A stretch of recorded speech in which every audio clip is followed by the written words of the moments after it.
You're locked into the summer series with your man Louie T here on the Louie T Network. As the temperatures get hot outside, so does the content here on the Louie T Network. So stay cool.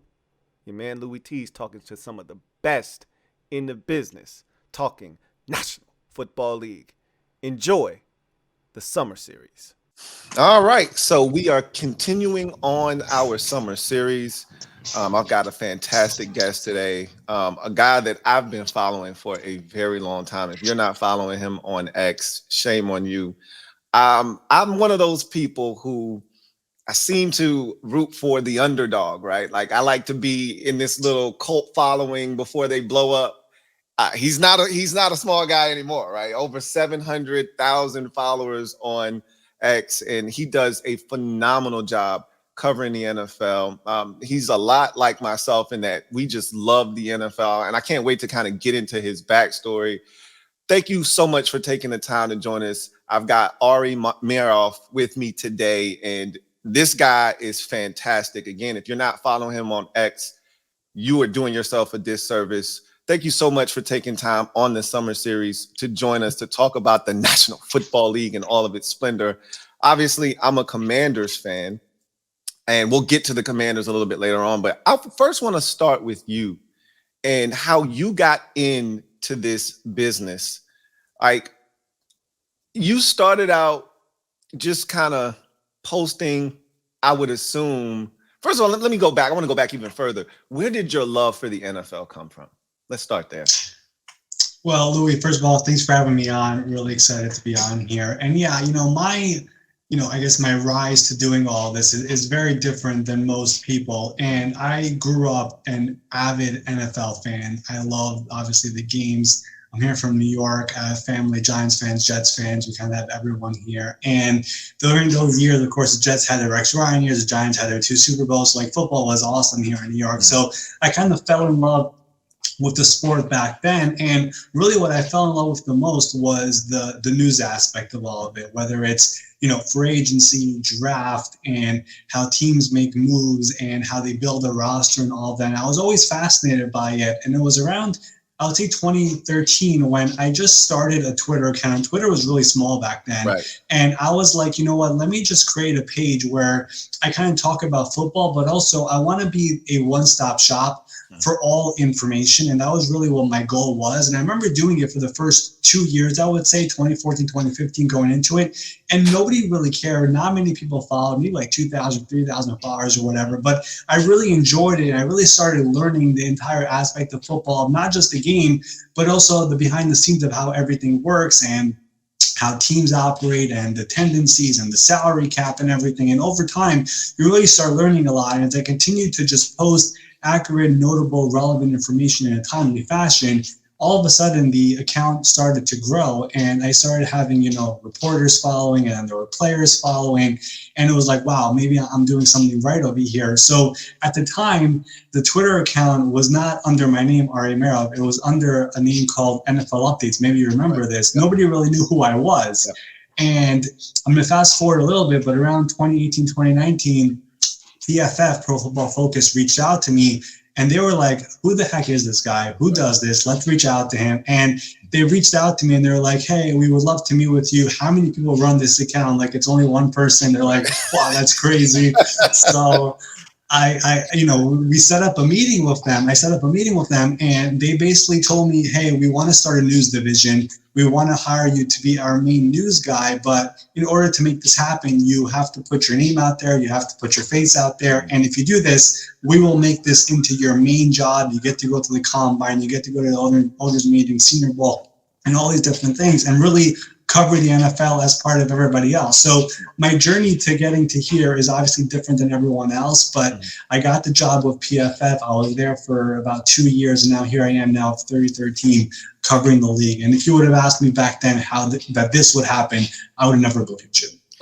Man, your rise was so meteoric. It was so fun to watch because I think I jumped on board about 2017 when you had the little NFL logo with the helmets. Right. And then, like you said, it was My Sports Update, but, the handle was always the same. But like you said, you didn't have your name on it or anything. And I thought like they did that it was a team of people, right? Because you were getting so much information.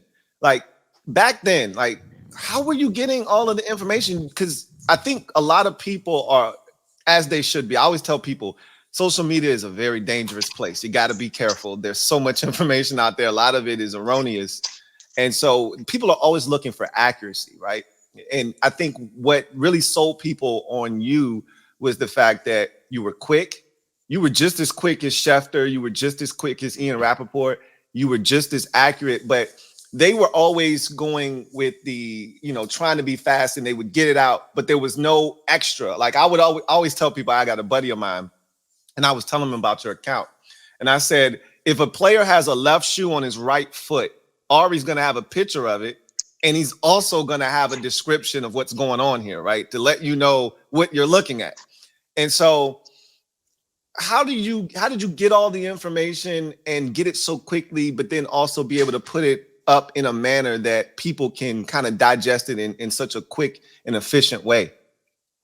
It's a great question. And when you do it for so long, over time, you really start learning and really getting a feel of when things are happening and what teams will be interested. Like every offseason before all the craziness starts, I just create a sheet where I kind of just have all the players who are going to be available, all the teams in their salary cap situation, all the teams in their needs. And by just doing that, you kind of already get a sense of where, who, and what makes sense. You know what I mean? And over time, you start hearing some things. And over time, you also learn who's accurate and who's not. And you also learn who are the people giving that information over. Like you really have a good understanding of everything. And once you learn that and you really understand all these different situations, because the NFL, it's not just about what goes on the field. There's so much that goes on behind the scenes in front offices with agents and all these different people. And once you learn that aspect of the game, everything else becomes easier. So once I was able to learn all of that, it all kind of just became easier for me. And the longer you do it. I've been doing this since 2013. I've really been taking it really seriously since like 2016, I would say. Ever since you started doing that, over time, it just becomes very easy. And, like this offseason, for example, I kind of had a good sense about most of the moves of what were happening, when it's going to happen. We expect like in free agency, the first 2 days, that's when it's craziness. And then eventually it's going to slow down, right? So you kind of have a good sense of who's going to go first, what's the market, who can pay, who the agent is, who the team, like you kind of have a good idea of everything. And over time, it just comes to you. But I guess you really have to be like in my shoes to fully understand what I'm saying, if that makes sense. Yeah, look, it was crazy to me. I was like, this guy must have 6 different phones, like 7 different laptops in front of him and 4 TV monitors. Because the amount of it's not that crazy. It's not that crazy. I know it isn't, but it just feels like it because it feels like you're ubiquitous, like you're everywhere. Something happens with the 49ers, you're on that. Something happens with the Steelers, you're on that. Something happens with the Bears, you're on that. Something happens with the Giants, you're on that. And it's just like, man, how are you able to see everything in real time happening so fast and get it up? And it's just amazing to watch someone like yourself work. I've always been fascinated by what it is you do. So let's talk about this offseason. And I want to kind of go back to the draft for a second, because you said you've really been covering the NFL since 2013 very, very closely. I myself have been a fan of the NFL, since I was a tot, like since I was 5 years old. But I really started covering it in this medium back in 2012. So this is one of the most unique drafts I've ever seen. I want to get your opinion on this. Have you ever seen a draft quite like the one, especially the first round, really, that we just witnessed? Did you expect 6 quarterbacks to go in the first 12 picks and the first 14 players to be all offensive players? I've never seen anything like that. Just give me your take on this year's draft and what you expected, how it turned out, and all of that.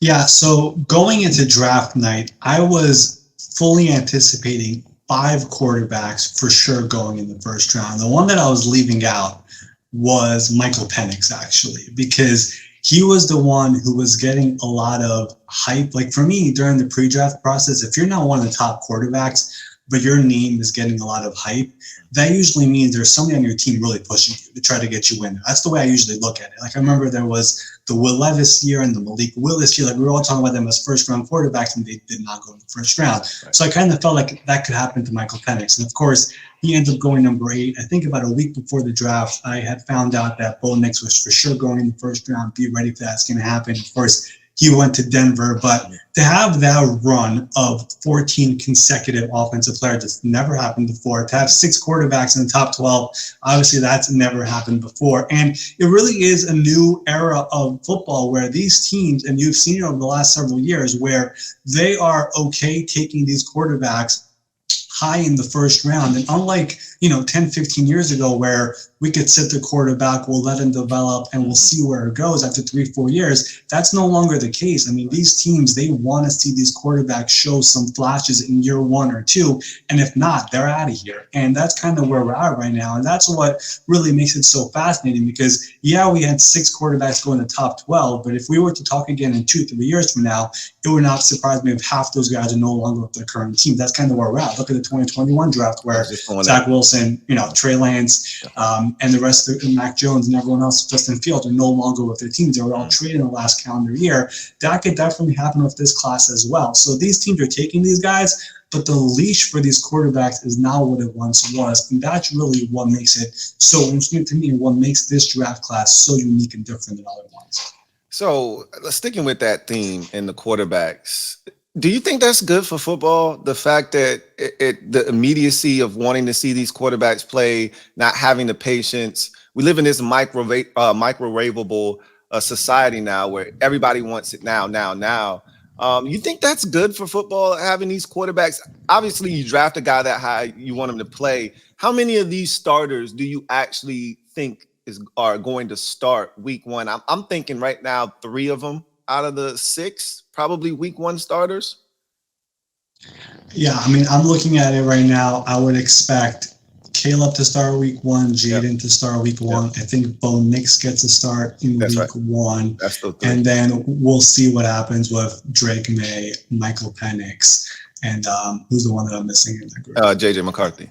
McCarthy, right. So I think McCarthy will take a little bit more time. So yeah, I would expect half to be starting in week 1. But going back to your original question, I mean, I did an article on this for the 33rd team after Mac Jones was traded this offseason, asking executives around the league, why are teams giving up on young quarterbacks so quickly? And one of the questions that I also ask these people is like, why don't more teams follow the Green Bay model or the Kansas City model where Patrick Mahomes sat a year, Jordan Love sat 3 years, and those are the last 2 quarterbacks who actually sat, and look at how great they are. Like, why don't more teams say, you know what, sit down, watch this veteran that we have, and let's groom you under our current offensive coach in Kansas City was Andy Reid, in Green Bay it's Matt LaFleur. Like, why don't more teams do that when there literally is success there? And now we're going to see Atlanta basically do it with Michael Penix, and we'll see how that ends up going, but there literally is a success rate with that. Like, even Jared Goff, he actually, number 1 overall pick, he sat like the first 8 weeks of his rookie year,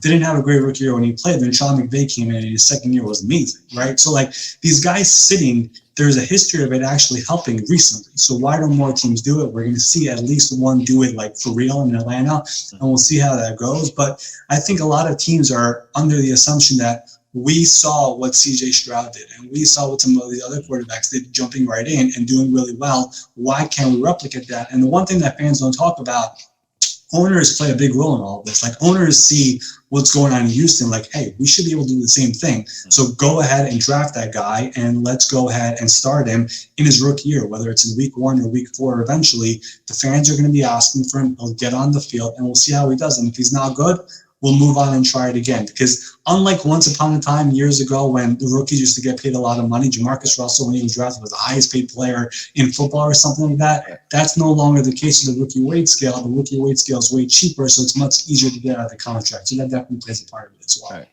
Right. That's a really good point, one that we don't talk about enough. Back when Sam Bradford was the highest paid player in the league and things of that nature, you don't have to be as patient now because you're not as invested as you once were. So that is a great point. So when you talk about the off season, and one of the things I do love to follow you with is you that same spreadsheet you were talking about, you have one that's actively being filled out as players sign on the 33rd team website.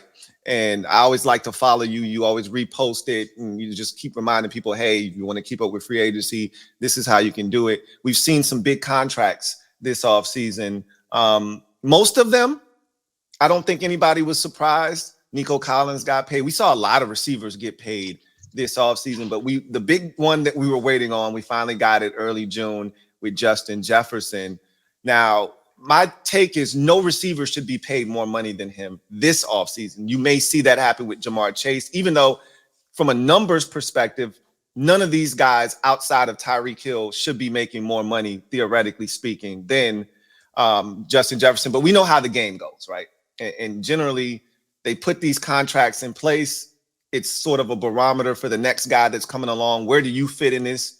Do you see CeeDee Lamb exceeding the 35 mil per year that Justin Jefferson just inked? And the situation in Dallas is really interesting as a Commanders fan watching from afar. Obviously, they had little resources this offseason. What's really going on in Dallas? Outside of, the Daks situation, this could be his last year in Dallas. They got to re-sign Micah Parsons. They got to sign CeeDee Lamb. Talk to me about the energy. And Jerry said they're all in, right? All in Dallas. Talk to me a little bit about CeeDee Lamb, his contractual situation, and then just the overall picture of Dallas. Yeah, so we'll start with CeeDee Lamb. He is in the same exact situation as Justin Jefferson. They were both in the final year of their contracts, both in the same draft class, both first-round picks. And he actually was waiting for Justin Jefferson to go first. Justin told the Vikings, if you're able to make me the highest paid non-quarterback, I'll do the deal now. And they did it. And I don't want to use the word surprised, but I think Dallas is hoping to get him just under that number. It is one of their priorities this offseason. Sometimes these agents do add a fluffy number on the back end to make him go over the amount. But when we'll see the real numbers, I do expect him to come in just a tad under and maybe $34 million per year, but he is well worth it. But overall in Dallas, this has been something that I think I've been talking about for now 2 years. It's a situation that if you don't get your players under contract early, this stuff eventually happens. And they tie their hands with Dak years ago. Like when they were supposed to extend him after his third year, they decided not to. They decided to let him play out his fourth year. They tagged him once, tagged him twice. And eventually you're a Washington fan, you understand this with Kirk Cousins. Once you get to the second franchise tag, the player has all the leverage in the world. All the leverage. And Dak used that leverage to his advantage. He signed the 4-year, $140 million extension, and it was like probably the most player-friendly deal aside from Deshaun Watson in football going into last year. Like, that's how good it was. And now he's entering the final year of his contract, and his cap number this year is $55 million.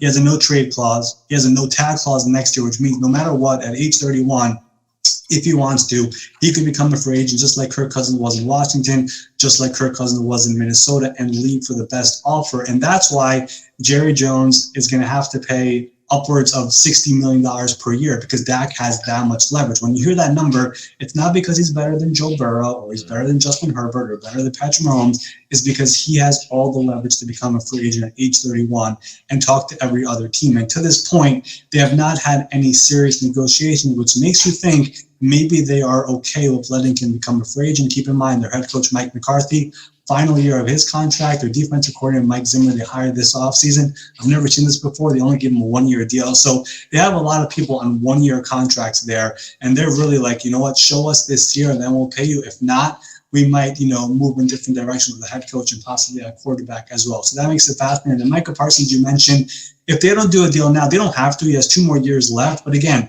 when you have such a good player, just get the deal done because it always gets more expensive, right? And they're looking at a situation where Nick Bosa makes $34 million a year. They could pay Micah Parsons right now $35, $36 to get it over with. If they don't do it right now, I'm telling you, Louie, at this time next year, we're talking about Micah Parsons becoming the first ever defensive player to be making $40 million per year because he'll be in the final year of his contract and he'll have that type of leverage. So when you draft really good players and they need to get paid, pay them early or else you'll be in a situation Dallas is in, which is not a great spot to be. So last thing on Dallas, I don't know if there's any validity to this, and maybe you can speak to it, but There have been grumblings that Mike McCarthy is starting to get a little fed up with the whole Jerry Jones thing. And one thing about Jerry Jones, he really likes hiring coaches that he can kind of hold under his thumb, kind of control the situation and narrative. We don't see any other owners doing press conferences after games. We don't see any other owners, on a regular spot on the radio, or their son on the radio every week doing a spot. It's a lot of scrutiny. We all know what it means to be the head coach of the Dallas Cowboys and what that entails, but Jerry Jones adds a little bit of extra to it. Is there a real sense of Mike McCarthy kind of being drained by that whole situation?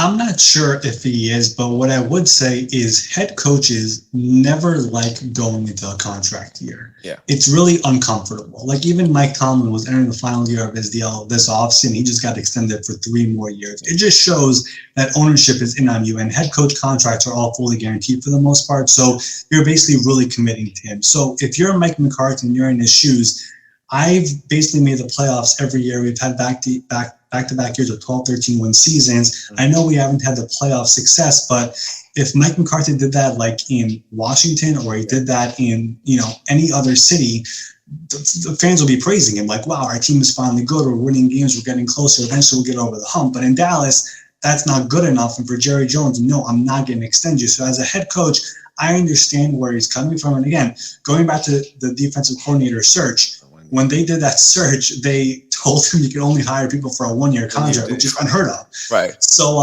until he found somebody that made sense, he had to go find Mike Zimmer, who was out of football last year, to come in and take a 1-year deal. It's like, it's super complicated. So I understand if that report is true, it does make sense. And of course, the one thing this season going to the year, Louie, that it's going to be talked about right away as soon as the team starts 0-2, 0-3, Bill Belichick will be hovering over this entire year. Yeah. If a team starts off poorly, we'll be talking about Bill Belichick next year taking over that team, whether it's Dallas, Philadelphia, the Giants, the Jets, whoever it is. You start poorly, the Sunday shows are talking about Bill Belichick becoming an option, and I'm sure Mike McCarthy knows that. You're not lying. I mean, it's going to be crazy if there's, because I think a lot of people are downplaying the amount of impact Dan Quinn had with that defense. I mean, you look at where they were in 2019 under Mike Nolan, and then you get Quinn in 2020, and then you see Quinn come in 2021, and the defense takes a massive leap. They go 12-5 3 years in a row with one of the best defenses and one of the highest turnover differentials in the NFL.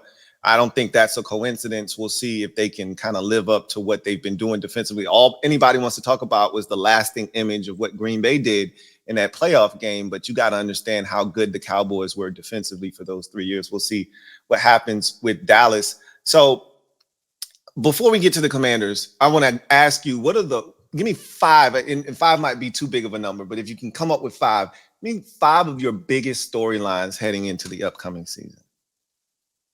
Yeah, I mean, I'll try to go through a few. I mean, I'm definitely keeping an eye on all the quarterback competitions. I mean, look at the Raiders. I think that is a very interesting situation. Who's starting there with Aiden O'Connell and Gardner Minshew? I think obviously Minnesota. I think the situation with the other in Denver with Zach Wilson, Bo Nix, and Jarrett Stidham, like who are going to win those quarterback competitions? I think that's very interesting.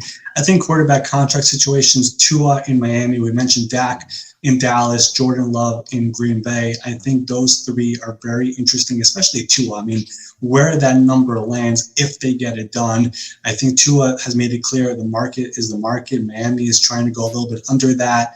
Will they get a deal done? He's in the final year of his contract. I think that part of it is fascinating. You mentioned the receiver market before. I think whether those deals get done with CeeDee Lamb, Jamar Chase, the Brandon Aiyuk situation in San Francisco, obviously it is very big. Tyreek Hill wants a new deal in Miami. That's another one. So those contracts are very interesting. I think the situation with the Giants also is fascinating. Like the way they've handled the entire Daniel Jones situation this entire offseason has been odd, interesting, whatever word you want to use. I mean, they just paid the guy $40 million per year, and they were talking about drafting a quarterback at 6 or trading up to number 3, and they signed Drew Lock, and there's talk about him becoming the starter and all of that. So him coming back from the ACL, I think that's going to be one to watch as well. Sticking in that division as well, the Eagles, new offensive coordinator, Kellen Moore, new defensive coordinator, Vic Fangio, a pretty big year for Nick Sirianni. I mean, what happened last year from 10-1 to that collapse, they need to have a good start to the year to really put that end of last season to an end and really quiet it down, because no one is forgetting it at this point. So that's another one. And then I am just fascinated by the Chicago Bears and what they're able to do this season. Caleb Williams, number 1 pick, so much hype. I mean, that offense, no number 1 overall pick ever walks into that type of a situation with that type of an offense with Keenan Allen, DJ Moore, Rome Odunze, Cole Kmet, DeAndre Swift. The offensive line is decent. The defense obviously was amazing at the end of last year and should only get better. I am so intrigued to see what Chicago could do this year and if they could actually be competitive in the NFC, because if Caleb plays the way we're talking about him, I see no reason why Chicago cannot be really good this year.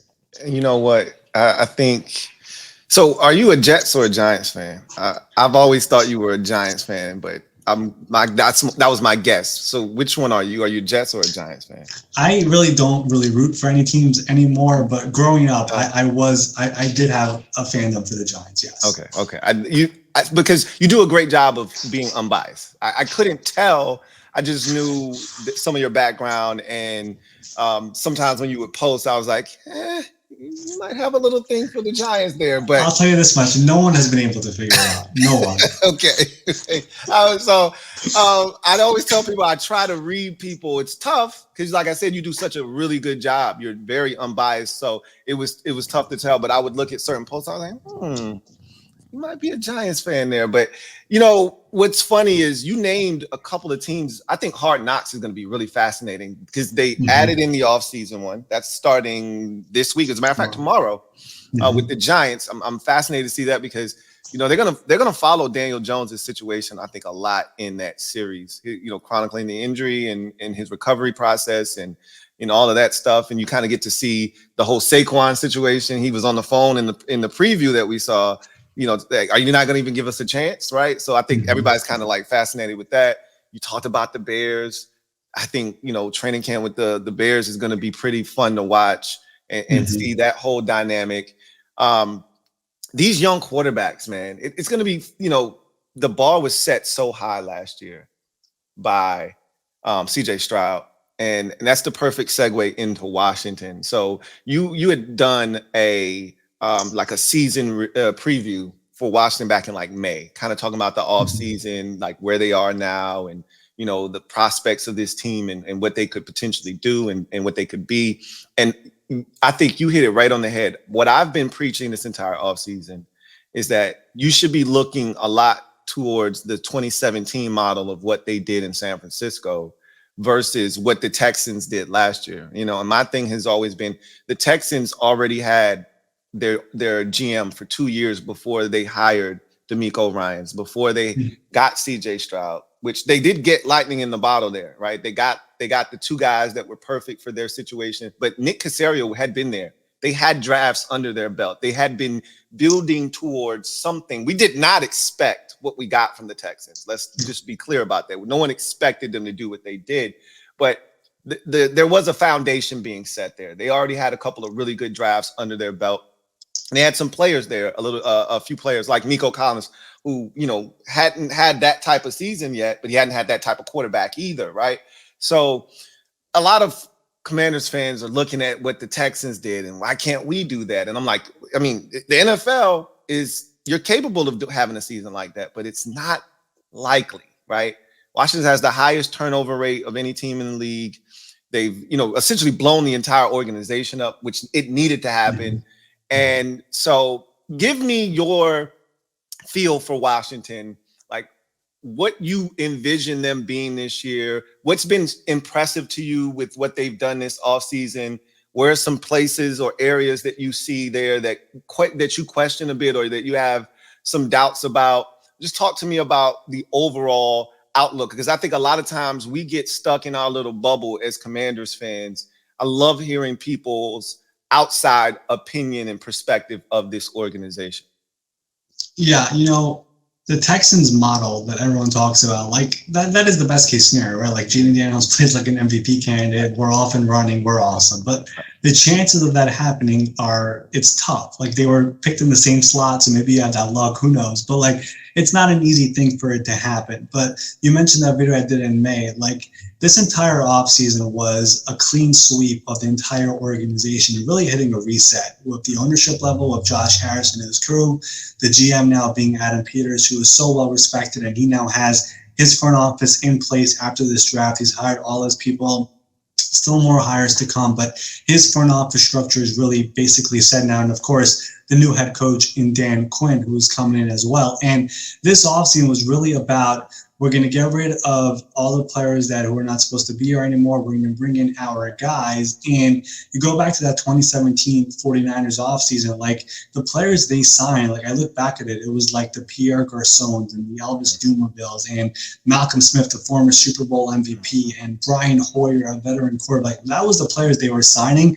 And the idea wasn't like, oh, these guys are going to contribute and they're going to become players to get us to 10 wins. It was more, let's bring these guys in. Let's have our rookie draft come in as well. And these guys are going to set the culture for what the future is supposed to be. And it worked out. I mean, they had 6 wins that year. Eventually, they traded for Jimmy Garoppolo, and they were off and running. They drafted George Kittle that year as well. And they eventually started seeing the fruits really blossom, right? So that's kind of what the 49ers are probably hoping for over here. And really, you look at the free agency they had, there were a couple of signings that were like, that's smart, young signing, like Tyler Biadasz and Frankie Louie. Like, those are great players, will be impactful right away. But you look at the Bobby Wagners and the Austin Ecklers and the Marcus Mariotas and some of these other players, those guys are all coming in, and they're kind of going to be the guys who are setting the culture and really teaching some of the young guys of how this is supposed to be done. And eventually, I look at the Commanders really into next offseason. That's when I think they push some of the chips towards the middle and say, you know what, now we think we're able to be that 9, 10, 11 win team, assuming Jaden plays the way we all think he should be able to play. If Jaden does not perform well, I'm not sure what they do next offseason. But if Jaden shows those flashes, the offensive line is able to hold up, and we're able to see this team perform to a level where, you know what, we could see this team being playoff bound in a year from now. I think that's when we're going to see Adam Peters really pushing his chips towards the middle with his front office staff and really trying to take us to the next level. And again, the one thing about Adam Peters and what makes him so great, where he came from San Francisco, he was really the main guy there when he came to the draft. And San Francisco has had such a great history, not just with the draft, but particularly with rounds 4 through 7, where you see some of the players they've got in.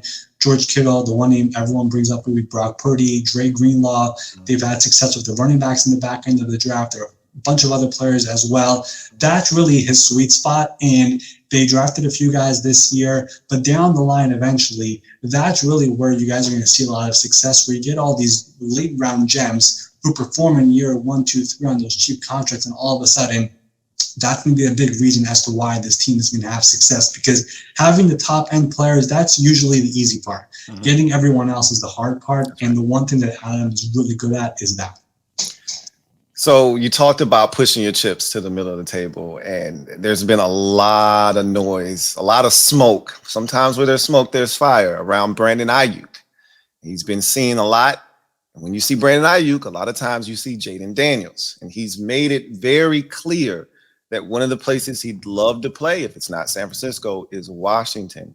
I've been adamant that I don't foresee anything happening this offseason. I think the 49ers understand that they have a chance, and this might be their last chance with this core group, with Purdy still on this rookie deal, with Aiyuk still in tow. Yes, you drafted a couple of rookie wide receivers, and I think they could ultimately be good, but they're not ready to necessarily help you the way Brandon Aiyuk can this year. I don't think they're going to move him. I don't think they're going to trade him now. Maybe they do something like the Chiefs did, this past year with the cornerback, where you tag them and then you trade them, and get something for them immediate instead of waiting for an additional year to get a compensatory pick. You can get something for them now. But a lot of Washington fans seem to think that this thing could get done this offseason or going into camp. And I just don't see that happening. But what I could see happening, and I want your opinion on this. Do you think, because I think this is Aiyuk's They want to get something done with him. I just don't know if they have the financial flexibility to do it. They're paying a lot of guys, especially on the offensive side of football, a lot of money. Do you foresee him staying in San Francisco long term on a deal? And if not, do you think the 49ers will franchise tag him next year? Yeah, so I do believe they've been making a strong effort to get it done. There was a point before that meeting last week where they had not talked for 3 weeks and it kind of died down. But the intent the 49ers have had ever since the draft was over is to get a deal done, and their hope was to get a deal done under the Amon-Ra St. Brown number. Now, it could be that Brandon Aiyuk is not happy with that. Maybe he thinks he deserves more. He saw the Justin Jefferson deal, which is at 35. Amon-Ra is really a 28, not a 30, so he should be somewhere in between that maybe. But they've been hoping to get under Amon-Ra. They have not been able to get it there. But what I would say is for the 49ers, it really doesn't make sense to trade him right now because, like you said, this could be the last year of this core. And if you're trading him just for draft picks, that draft pick does not help you at all to win the Super Bowl this year. So unless you're trading back, a Terry McLaurin or something, it doesn't make sense for them, right? So I don't see them trading him this year unless they're able to get something of value for this upcoming year. But their sole intent has been to get a deal done. They did think about trading him before the draft if they got a first-round pick for that draft for this year, a player for this year. No team offered a first-round pick, so it never happened. But their goal is to try to re-sign him, and I think tough decisions for them really happen next offseason where we could see a player like Deebo Samuel getting cut, or we could see a player like, Trent Williams maybe having to take a pay cut or something to that nature. But they really want to run it back with this core. The only real move that they made this offseason, moving off from a player, was Eric Armstead. That was a tough decision for them. They didn't want to do it, but eventually the money adds up and it's hard to keep everybody. But they would like to keep Brandon Aiyuk, and they're going to keep on trying. And again, if they don't get a deal done, you're right. They will franchise tag him next year. Whether they try to keep him or flip him the way the Chiefs did with Jerry Sneed is to be seen. But I think their goal is to get a deal done. And again, go back a few years ago, Deebo Samuel was in the same situation. He publicly requested a trade, something Aiyuk has not done. That's right. And then eventually 2-3 months later, they got a deal done, and he's still in San Francisco till today. So they still have July, August, September to figure something out. And usually, this is the thing that players don't fully understand sometimes. Teams negotiate 50, 60, 70 contracts a year. A player goes through this once, twice, maybe 3 times in his career. So he gets a little bit impatient. Right. Aiyuk is a bit impatient. The 49ers are like, we've done this before, relax, we'll figure it out. So I think give it a couple more months, eventually they'll figure it out. So the only thing I think is different, Ari, is they got to pay Brock Purdy now. Like when they got Deebo done, I don't think Jimmy might have still been on the roster, but they are about to move on from Jimmy. So there wasn't as much invested at the quarterback position. A lot of people looked at the Christian McCaffrey deal and oh my God, they just paid McCaffrey, but they're not going to pay him. I'm like, they just created more cap space by getting that McCaffrey deal done to put them in a position to maybe get Aiyuk done. But I still think it's just going to be tough because I don't see him taking less than what Amon-Ra St. Brown got. I think he values himself more than that. Most players do, of course, but I don't know if he's looking to take anything that's going to help the 49ers out at all. You know what I mean? So it'll be interesting to see what happens. I just can't see him playing for any other team this year but the San Francisco 49ers. It just doesn't make any sense to me. So last question before I get you out of here. With these rookie quarterbacks, give me your ranking as far as what you expect in the quarterbacks who we expect to play. And do you expect all 6 of these, well, at least 5 of them? I just don't see, as long as Kirk is healthy, we don't see any path to Michael Penix Jr. playing. But the other 2, you can see them playing at some point this season. I was trying to find somewhere on the schedule where we could insert Drake May for the Patriots, where it would make sense for him to be inserted. It's tough, man, because you don't want to put him out there against like the Jets defensively for his first start. You would like the first start to be at home, if at all possible, right? So it's tough to find out. What do you forecast for these quarterbacks as rookies this year? You've already talked about Caleb a little bit and how there's pretty high expectations in year one. You don't usually see that kind of expectation for a rookie, but they've set the table for him very nicely. I don't know if I can recall a rookie having the table set for him as nicely as the Bears have set it up for Caleb Williams. Like you said, they were playing excellent defense under Matt Eberflus at the end of the season. That's what probably saved his job, is how well they played defensively down the stretch. So you've got that situation. You got obviously Jaden Daniels. Drake is going to sit for a while. I think J.J. McCarthy is going to sit for a little while behind Sam Darnold. I don't see him sitting for very long, though. It's Sam Darnold. And then obviously Bo Nix, I think, is going to be a week 1 starter. So talk to me about those starting quarterbacks or those rookie quarterbacks and what you foresee for them this upcoming season. And when do you think the other two, if they're not week 1 starters, see their first action?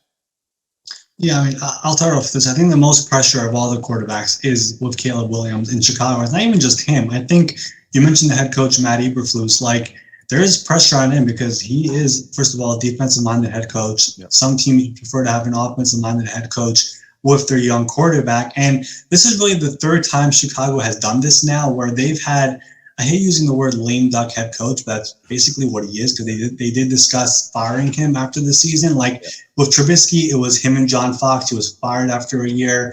With Justin Fields, it was him with Matt Nagy. He was fired after the rookie year. And now you have this situation with Caleb Williams and Matt Eberflus. And again, there is a lot of pressure for them to win. And I think anything under 9 or 10 wins is a bit of a disappointment for that roster. So you really want to be able to see the Caleb Williams that we've been talking about from his USC days and the Heisman winner and the #1 pick no matter what. Like, you want to see that right away. So there is a lot of pressure on him, and he's going to be starting right away week 1 against the Titans with that loaded roster. And again, I'm really excited to see how that team overall does, because there is so much talent. Like you said, for a team to be picking #1, I know it wasn't their pick, but to have that much talent for a young quarterback is really incredible. Jaden Daniels, I mean, I'm really intrigued just to see, first of all, the fit with him and Cliff Kingsbury, what Cliff has dialed up here, because Cliff's, I mean, he obviously probably wanted Caleb Williams. That was his guy from USC, but he was just as much in love with Jaden Daniels. Remember, he took the Raiders job initially and then eventually flipped over to Washington. I know there was a contract situation as well, but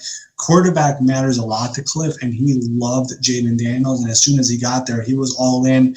He banged the table for him. Everyone else got involved, and they were like, you know what, this is our guy, and they took him. So I'm fascinated to see how he does in his rookie year. Like you said, he'll be a week 1 starter as well there in Washington. And there are like real pieces on this team. Like, there are some good receivers with Terry. Could we see Jahan Dotson really take that next step? Will the offensive line finally gel with all the new pieces that are coming in? Andrew Wiley, could he step it up a little bit? They obviously drafted a couple of guys. They added Tyler Biadasz as well. So I look at that situation. The offensive line is really key, and I'm really curious to see how he does off the bat. You mentioned Drake May.